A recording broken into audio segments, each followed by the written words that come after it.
You're listening to Parenting Our Future. I'm parenting expert Robbin McManne, author of The Yelling Cure and founder of Parenting for Connection. My podcast is all about providing you with the tools and solutions you need in all different areas of your parenting so you can create strong connections with your kids, get all the cooperation you want, and live a life that is full of joy and connection. And by the way, the tools and solutions that you're looking for in your parenting don't just live in each episode of my show, they're also in my free membership site, The Parent Toolbox, where you can access tools created by myself and my brilliant guests that cover everything from helping your kids to sleep, managing meltdowns, reducing overwhelm, to getting your kids to listen the first time, and so much more.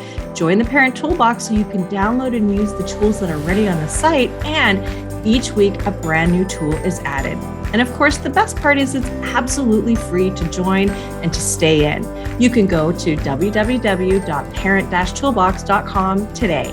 Now let's dive into this next episode of Parenting Our Future. Hello, everybody. Welcome back to Parenting Our Future. It's Robbin McManne here, and I'm here with Dan Sheeks. And you are going to want to listen to every word he has to say. Let me just tell you, because Dan Sheeks is going to share with you how your kids can make money so that they have financial freedom. So let me tell you a little bit about him first. First, Dan is a high school business and marketing teacher. He's also a real estate investor and a personal finance advocate from Denver, Colorado.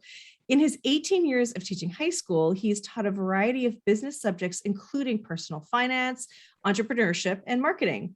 Dan's passions include working with teenagers, advocating for personal finance education, investing in real estate, and promoting the FIRE movement, which we are going to talk about in a minute. Now, he has a book that came out on December the 6th, and it's called First to a Million, The Teen's Guide to Achieving Early Financial Freedom. All right, Dan, thank you so much for being here. Okay, lay it on us. What do we need to do to get our kids to make some more money, to be financially free? It's a big deal.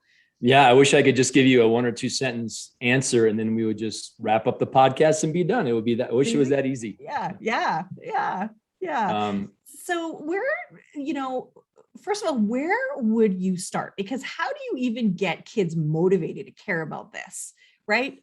I can barely get my teenage boys to be motivated to do much, right? So how would we get them to even care? Because it's hard to project into the future when you're a teenager, right? Yeah. Great question, Rob. And by the way, thanks for having me on. I'm delighted to be here. This is going to be a fun conversation.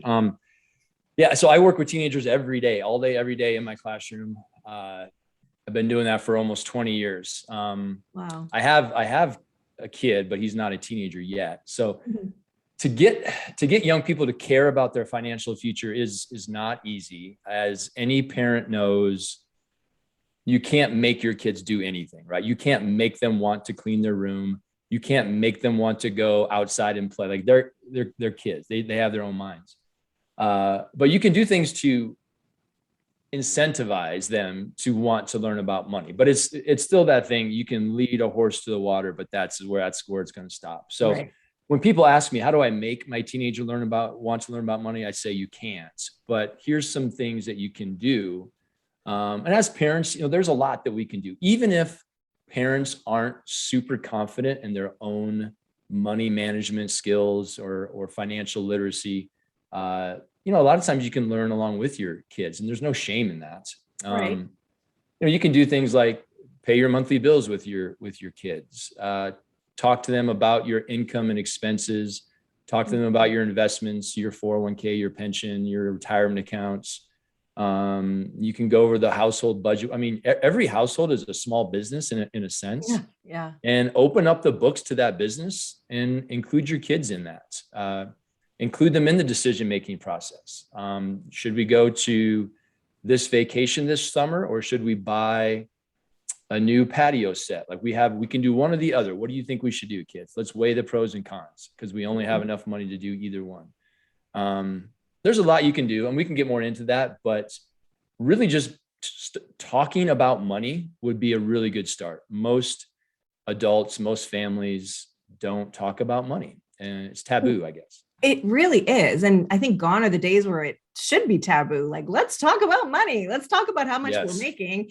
Let's talk about how we use it. and let's talk about how much we have saved, if any, or if our saving or if our debt outweighs our savings, right? Like that's really where we are. And so I know that one of the things that you do is to help teens not make money mistakes that we as adults may have made, so that they don't end up with debt, right? They don't end up with a low credit score, for example. So what are some of the things you say around that?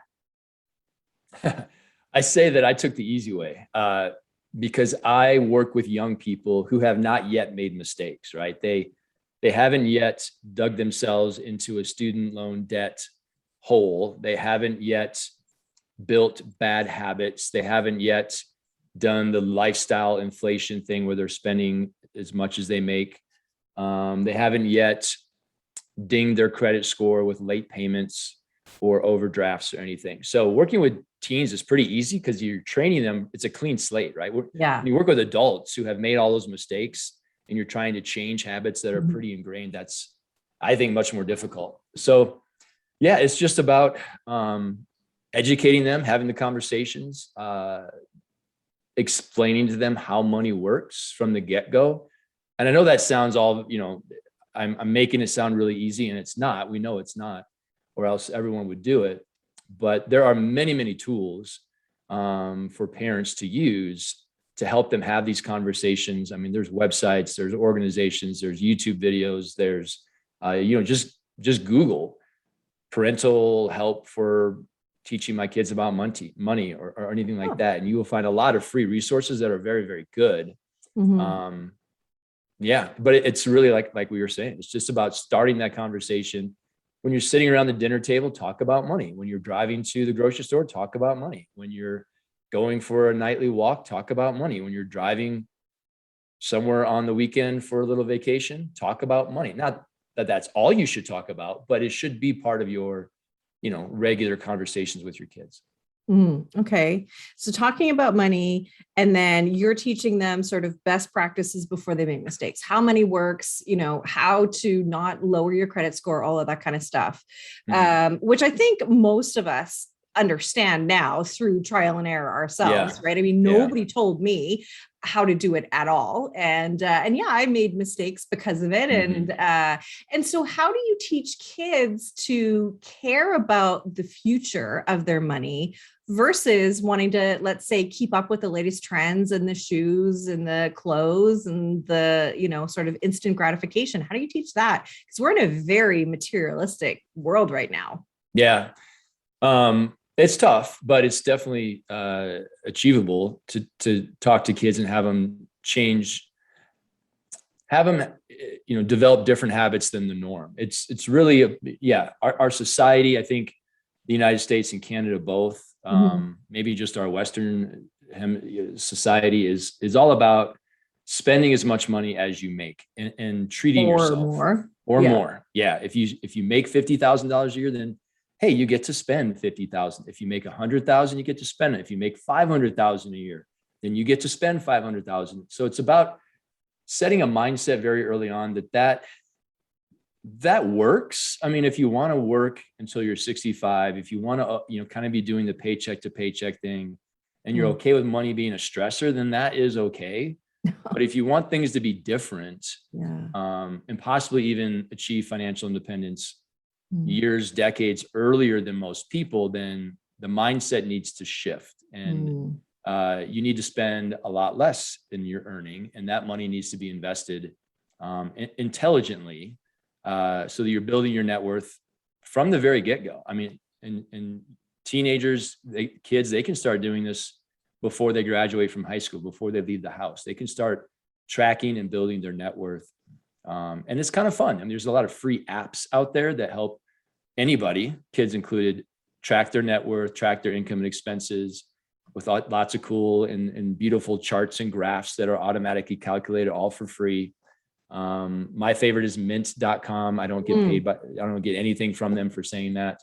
I was going to ask you anyway, so I'm glad you said it. I was going to say, what? Give me some names. Yeah. I don't work with any affiliates, but another one is You Need a Budget, YNAB.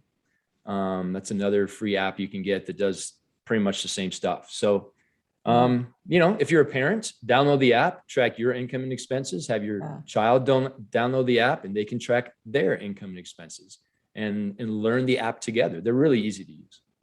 So the premise of your book and also the work that you're doing is to help really guide people to be financially free, right? To not have debt, to be able to, and we don't want to necessarily say the R word, but retire early. You and I were talking ahead of time, and you said, we really don't retire. We just kind of do different things. We volunteer, or we, work at a golf course, or we just sort of putter and do, handyman or woman jobs or whatever that is. And also, so there's that, but also I just want to go back to one thing that you said is this 9-to-5 idea of a job where, we have this really linear experience where it's school, it's, university, college, then it's the job that we trained in university, college for, and then it's retirement, right? And those days are kind of gone because the workplace is really in a different place right now too. And I say this all the time, and I know it to be true because myself included is in this category that the jobs of tomorrow aren't even invented yet. We don't even know what they are yet. I have a job like that where I never even 15 years ago, never even heard about what a parent coach was or anything like that. Right. So, or a podcast host. That's pretty neat. I remember asking my brother-in-law, what is a podcast years ago? Yep. And anyway, so I think that we need to open our minds first, right? And I'm sure you agree with that we've got to open our minds to different paths. And so I want you to talk about that a little bit, if you can. Yeah, well, I think you have to start with the basics, right? The basics of personal finance for any human being. But my focus is on the 15 to 25-year-old range, and the parents that listen to your podcast, they're listening because they want to do what's best for their kids. So you got to teach your kids the basics. And there are like I said before, there are so many great free resources out there. Websites, podcasts, YouTube videos, social media channels, books that are great for young people that teach personal finance. So many good ones out there. And if you're a parent, again, that's not comfortable or confident with those, then learn with your child. Make it fun. And I've had lots of other guests on that have talked about personal finance. So I'll put some links into some past shows that talk about that just for your convenience for everybody listening. So sorry to interrupt you. No, that's fine. I'm glad you've had them on. And so where my book comes in, it's kind of the next level, and it still applies to young people, but it's about, now that you have the basics, how to manage your credit card, how to build your credit score, the difference between income and net worth and so on. And the basics. There's then this idea, and there's a movement out there that's been growing and gaining steam for a couple of decades now called the FIRE movement, FIRE. Okay. And it stands for financial independence, retire early. I'm not a big fan of the retire word because it gets that image in your head of someone just sitting around doing nothing, like on the beach, drinking a margarita. And that sounds great though. It's not a bad option, but most people get bored, especially those people who are motivated enough to achieve early financial independence. They are not the type of people who are then going to say, I'm done. I'm never going to earn another dime in my life. I'm just going to soak up my retirement and enjoy the good life. They might do that for a while. I don't know, a few months or even a year, but then they're going to say, I feel like I need to create and contribute again. Yeah. And that can look a lot of different ways. That can be going back to work, honestly, or that could be, but now you're doing it on your own terms, and you're not working because you need to, you're working because you want to. You can pick a job, you can pick your hours, you can pick your employee, or maybe they start their own business or their own passion project or side hustle, or maybe they volunteer, or maybe they hang out with their grandkids or their kids. That's my plan. I have a young kid, and when I reach financial independence, which will be very soon, I'm spending 24/7 with my kid until he's completely sick of me and tells me that I need to go away forever. But well, you got to make sure it's just before he's a teenager. Then you're good. So you get some good quality time with him. before he's Yes. a teenager, because he won't want anything to do with you. That's true. Yeah. No, Just it'll be saying. before he's a teenager. Yeah, just saying from personal experience, and also from every other any other parent that has teenagers, and it is the way of the world, and it's okay. But you'll find other things to do with your time, I'm sure. At that point, you have to make an appointment with them, right? Or Yes. get on their schedule. Yes. It has to be approved to spend time with them. But yeah, exactly. Yeah. So that typical, and I always say the typical American dream pathway, which I think isn't just tied to America, but that typical pathway of, like you said, Robbin, of going to high school, getting good grades, going to college or university, getting good grades, getting a good job, getting married, having 2.3 kids, the house with the white picket fence, the dog, you work until you're 65, which, by the way, when our kids are that age, 65 will no longer be the average. It'll be more like 70 because people keep living longer. Well, and our kids right now will live into their hundreds. Yeah. So that's something we need to keep in mind too, especially about the amount of money they're saving, right? Yeah. And so it'll last longer. We're talking about, 45 years of a career from the time they graduate university until they hit that age. That's a long time. People are doing it. It is a tried and true method. There's nothing wrong with it. It's a noble way to live, but there are other options. There are different ways to manage money, different financial strategies. None of them are super complicated. That is a fact. They're simple, but they're not always easy. Like frugality is an example, where you're not spending money on anything and everything just because you can. You're only spending money on things you value. So if you don't value going out to nice restaurants, or even don't value eating out, then don't eat out. I mean, you can sometimes, but try to save some money that way. Or if you don't value really, really nice clothes, then, don't waste money on really nice clothes just because you have it in your checking account. So it's not always easy. It is simple to employ these different strategies so that you can reach financial independence, sometimes decades before that 65-ish typical retirement age. And then you have your freedom of time back, where you get to do what you want to do, when you want to do it, with who you want to do it. And that's a powerful motivator for a lot of, even for kids.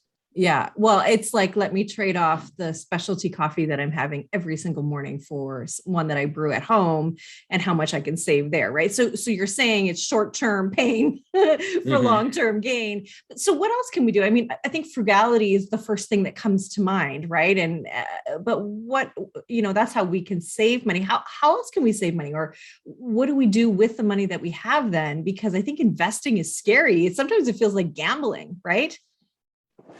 Yeah. So I'm glad you brought up the coffee, Robbin, because that's what a lot of people kind of go like, I don't need a Starbucks every day. Well, when you get down to it, if you value that coffee every day, my wife loves coffee. She drinks Starbucks all the time. I'm not a coffee guy, but there's nothing wrong with spending money on a good coffee every morning, right? If you value it. But if you don't, or you're just like, I just need a coffee, well, then start making it at home. The biggest expenses for Americans, and probably Canadians, other than taxes, let's take that out. There's not a lot you can do about that. There is, but that's not part of the FIRE strategy. Our biggest expense is housing, without a doubt, by quite a bit. And then next is transportation, and next is food. And so we really should be focusing on those big three expenses. When you add them up, I think housing is usually about 33% of the average person's income. Food and transportation are each about 18%.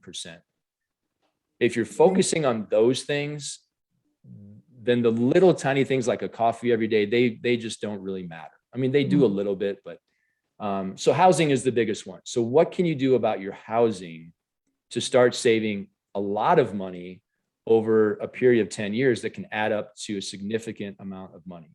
I'm on the edge of my seat. Tell me. Well, I will tell you the best strategy for young people, again, because it's hard to tell adults who have already made bad choices that you need to sell your big, beautiful house and move into a smaller house. Even though that might be what they should do if they want early financial independence, it's very difficult for them to do that. And I get that. For young people, they haven't yet done that. So here's the best strategy for young people when it comes to housing, and actually it introduces them into real estate investing, is the strategy called house hacking. There's some great books out there. My favorite book is called The House Hacking Strategy, and it's written by a guy named Craig Curlop. Excellent book. No, I don't get any kickbacks from that either. We trust you already, Dan. The house hacking strategy is simply this. So somebody, it doesn't have to be a young person. Someone buys a real estate property. Could be a house, could be like duplex, triplex, even a fourplex. And they live in it, right? So it is their primary residence. But then they rent out the other bedrooms or floors or units, depending on what kind of property it is. And if you analyze the properties ahead of time so that you set it up properly, the rent that you basically become a landlord, which some people are like, I would never want to be a landlord. Well, you have to weigh the pros and cons. Would you be a landlord if you could buy back 20 years of your life and retire 20 years before you are currently on track to do? Now, that might change someone's mind. It may not, but literally that's the power of this strategy. It could be more than 20 years, by the way. So you become a landlord, you're renting out the other units, floors, or rooms to other people, and the rent that they pay you covers the expenses of owning that property. Right. To the point where you're either living there for free or you're living there for very little money. And if your largest expense, let's say for a 25-year-old, if they're paying American dollars, $1,200 a month to rent a one-bedroom apartment, which is pretty typical. If you can erase that expense by having a house hack and living there for free, now you have to do some work. You have to manage it.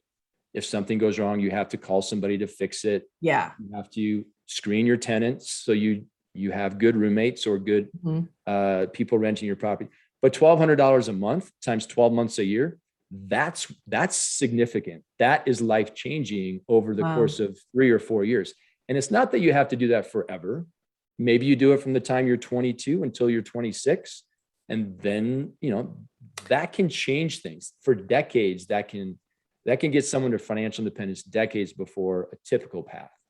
So, because I really don't know the answer to this, so let me ask you, how would you qualify for a loan at 20, 21?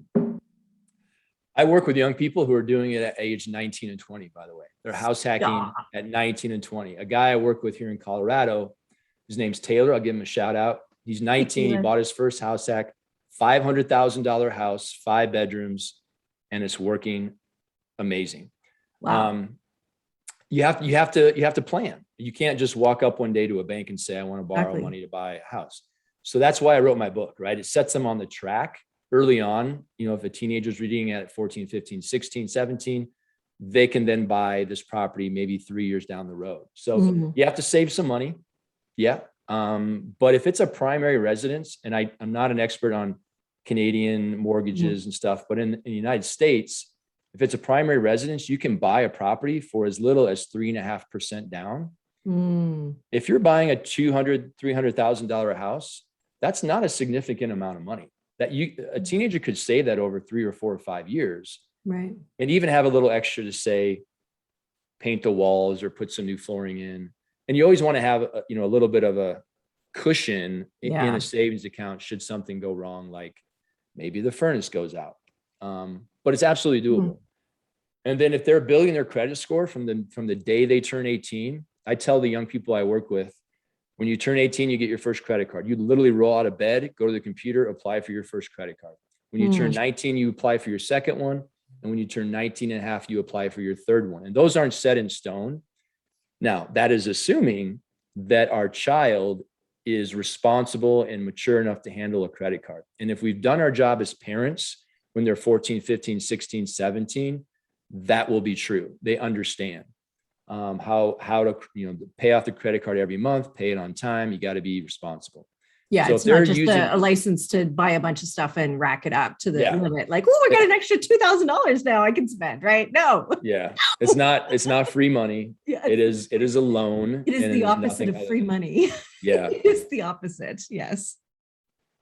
So if they can start building up their credit score pretty early, and then the last piece, which is the tricky one, is a work history.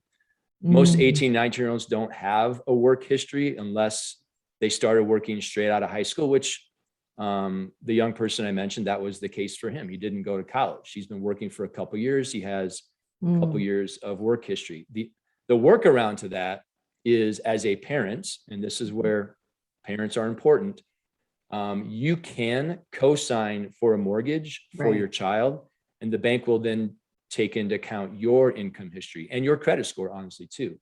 And so if you're interested and able to help your young person buy that first property, they've done their research, they've read the books, they've listened to the podcast, they understand, and you're confident they can handle it. Not every young person can. Then yeah, they can buy that first house hack property at 18, 19. 18 would be pretty early. 19, 20, 21, 25, I mean, it can change their life. A friend of mine started house hacking at age 23. He did it one a year, because you have to live in that property for 1 year. He did one a year for 4 years. Each of those, that when he moved on, it became a rental property, and he continued to rent them by the room. After 4 years, he was able to quit his job and say, I don't have to work. He was living pretty frugally, and he wasn't married, and he didn't have kids, but he was able to say, now I get to work on my own terms. And he was 27. Jeez, that's cool. Because housing is that big piece of the pie for our expenses. That if you can eliminate it and turn it into a passive income stream, and you're already living pretty frugally anyway, your housing expenses are taken care of in the house hack itself. So now your big ones are transportation and food. And if you can cut those down a little bit, your living expenses are really low. I think he was living on like $25,000 a year. So if your passive income is covering that, you now can quit your job. Not that you are retired forever, but he went out and started his own business, and now he's crushing it over there. Wow. Good for him. That's awesome.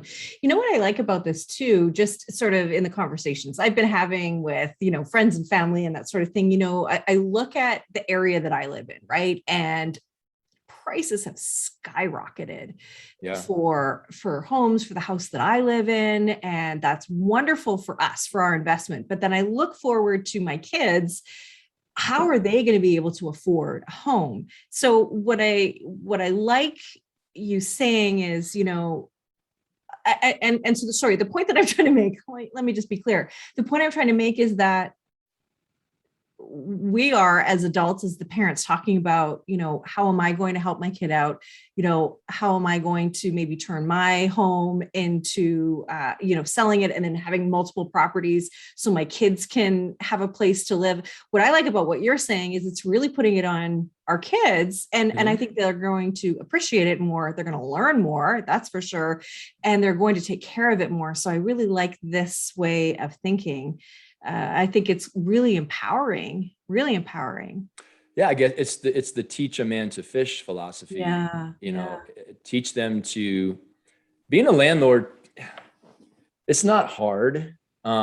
Is it for tricky. Everyone? No. Yeah. There are some great books out there that will train you. And the great thing about house hacking is you live there, right?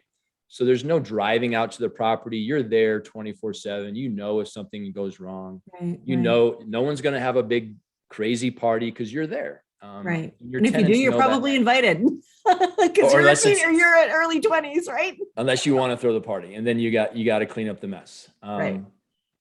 And so, I think it's just the whole FIRE movement is about thinking differently about things, and the idea of house hacking to eliminate the largest expense so that you can kind of fast track your way to financial independence is just one example. Now, is everyone going to reach financial independence at 27? No. And I don't even think they should, honestly. No, I agree. But in your 40s, in your 50s, in your 30s, these are definite options, they're provable methods. They're repeatable. Many hundreds and hundreds of people have done it. It does take at times some sacrifice. It does take at times some tough choices. It doesn't mean you're sacrificing your happiness. If that is happening, then you are doing it wrong, because the whole idea of reaching financial independence early is so that you can have more time to spend on the things that make you happy. And if in the process of getting there, you're sacrificing your happiness, then that's not the point. You're doing it wrong. And some people, I think, have tried to, they've put they've floored the gas pedal all the way down and are trying too hard to get there too quick. That's not always healthy. Right. And I think you made that clear at the beginning, that like, look, if coffee is important to you and that's a value, then go for it. Mm-hmm. My husband and I, we love going out for dinner. That is what we like to do. Just the two of us. Usually, I mean, the boys are always welcome to come, but they don't want to, but it's our time and we love it. Right. So that's definitely part of our budget. So I'm with you. I'm with you 100%. And we make our own coffee every morning. Right. I don't go to get a fancy because I don't want to. And it's not a value. Now, I'm curious, do you teach this to your high school students? I do. So I teach personal finance as a class. Okay. Like I said, I have to get through the basics. You have to train them and educate them on the basics of personal finance. And then if we have enough time left over, yes, I bring in guest speakers who are much younger than me, who are living proof that pathway can work, that have reached financial independence early in life. And we talk about the concepts, and there's plenty of YouTube videos and channels and social media accounts out there that are following this kind of early financial independence pathway. A lot of great influencers that are young, in their 20s, that produce great content that kids, teenagers will kind of relate to, because they're, I don't put my face on my content that I create because I'm too old. Like I'm the dad talking to them. They don't want to see me talking. So I have alumni of mine who are on this path, who are happy to create content for me. Mm-hmm. And that's more relatable to my audience again, which is like 15 to 25 years old. Huh.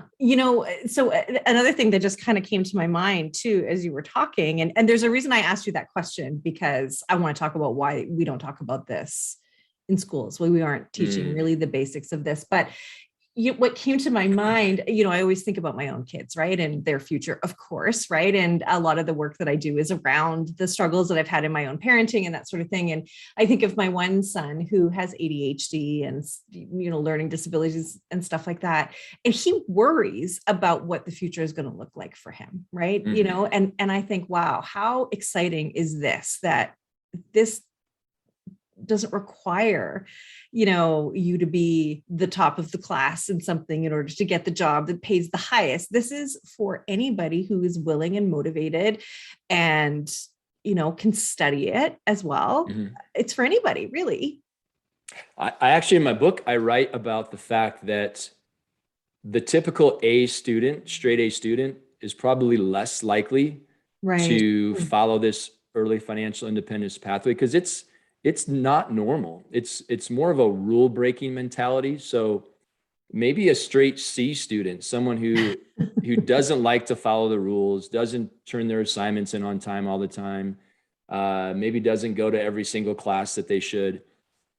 That type of mentality actually works pretty well for someone who's going to do things very differently than everybody around them, because most people are going to go the typical path. That's all they know, and they're sold on it, and it's safe.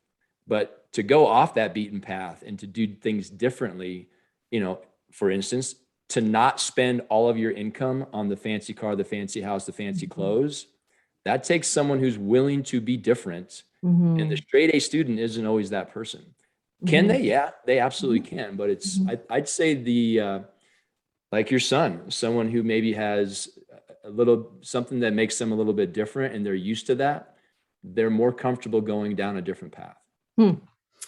Yeah, I think that's really cool. And I think that's exciting for everybody listening too. Like, just think of what your kid's life would be like, and think of how happy you would be to know that your kids are financially secure and thriving. I mean, I think it takes a lot of the weight off of them and us. And I think it's just a really incredible way to do this. So why are we not talking about this as much in schools?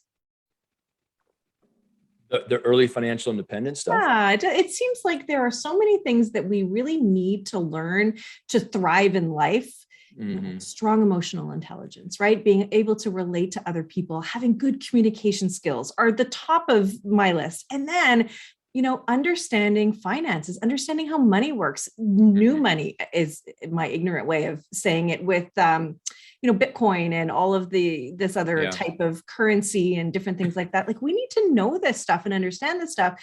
Why isn't it being taught, or is it? And I just don't know. It's not.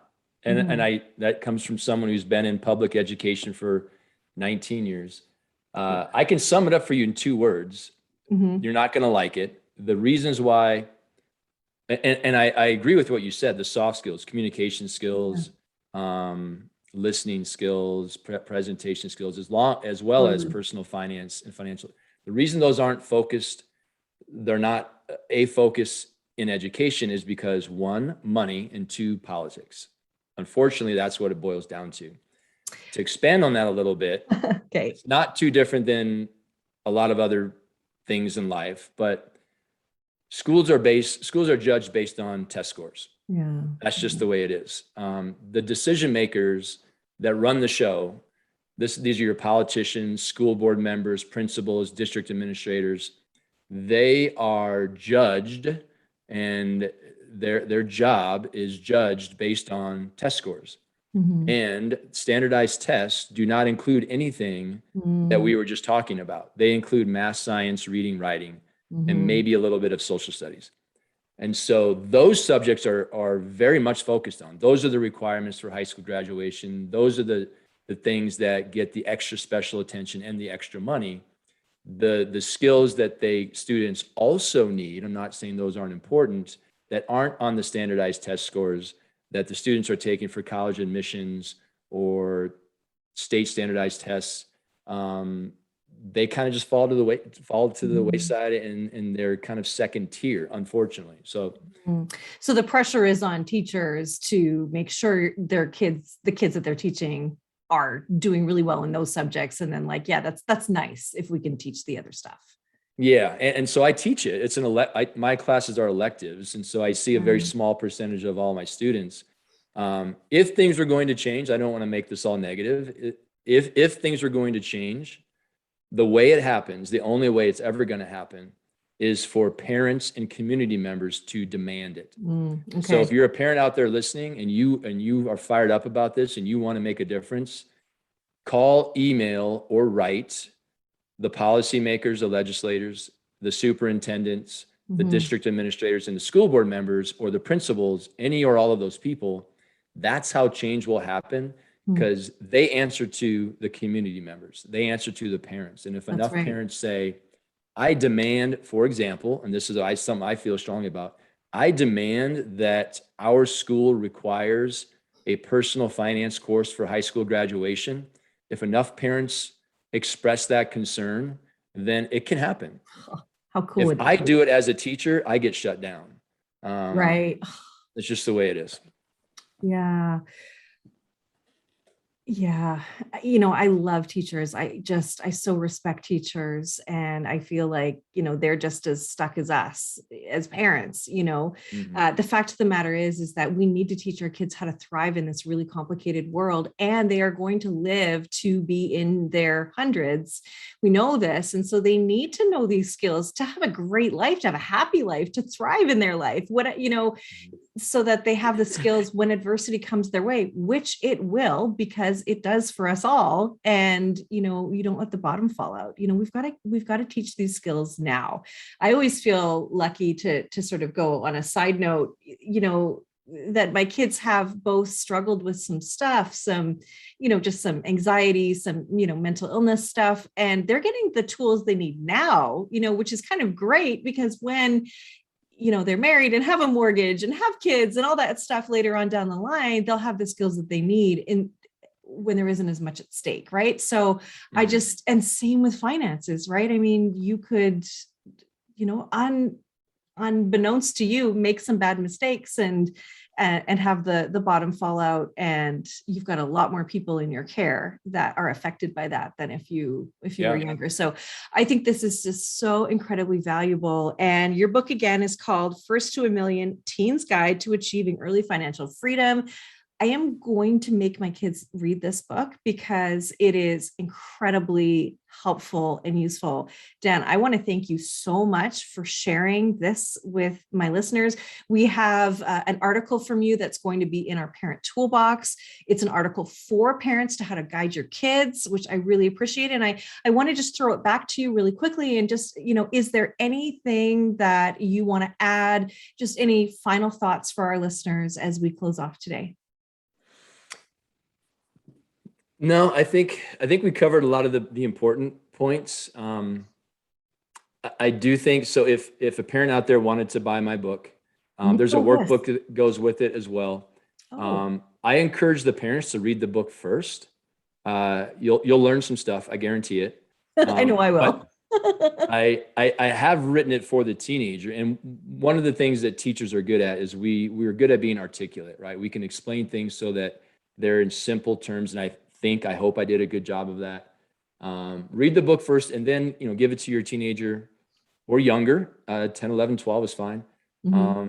And then give it to them to read and then talk about these things together. Talk about these ideas, strategies, concepts, topics, terms together to get them interested in, and the chapters are very short on purpose because teenagers have a very short attention span. So some of them might only be 3 or 4 pages long.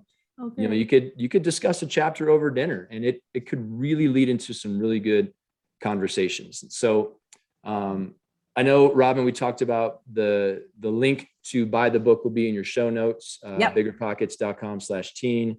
They can go there and buy the book and the workbook. If they buy them together, they get a discount on both.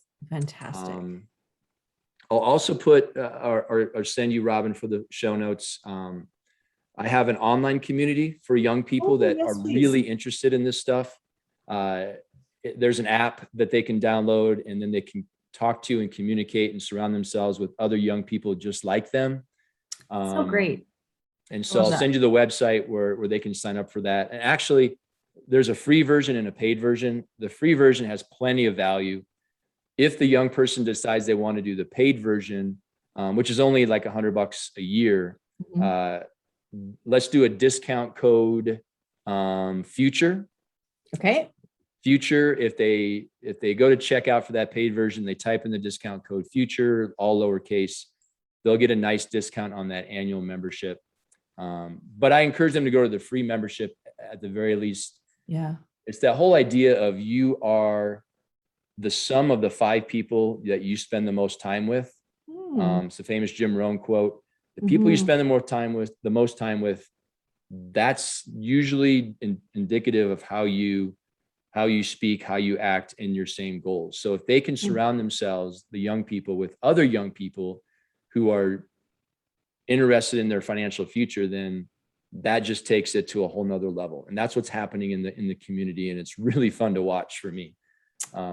So yeah, we'll give a discount to all your listeners who want to have their teenagers join that group.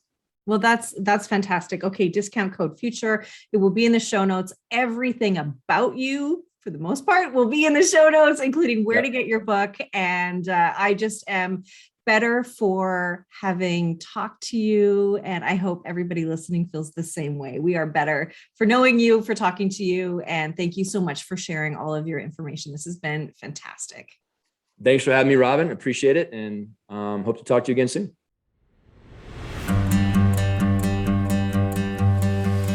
Thank you for listening to this edition of my podcast, Parenting Our Future. I'm parent coach Robbin McManne, and if you're enjoying this podcast, please share it with someone who you think might also need to hear this message. And don't forget to subscribe, and if you like my work, I would be grateful if you gave me a 5-star rating. For those of you who like my content and want more, visit me at yellingcurebook.com to get your copy of my book and to find other resources to help you. Until next time, I am wishing you and your family peace and connection.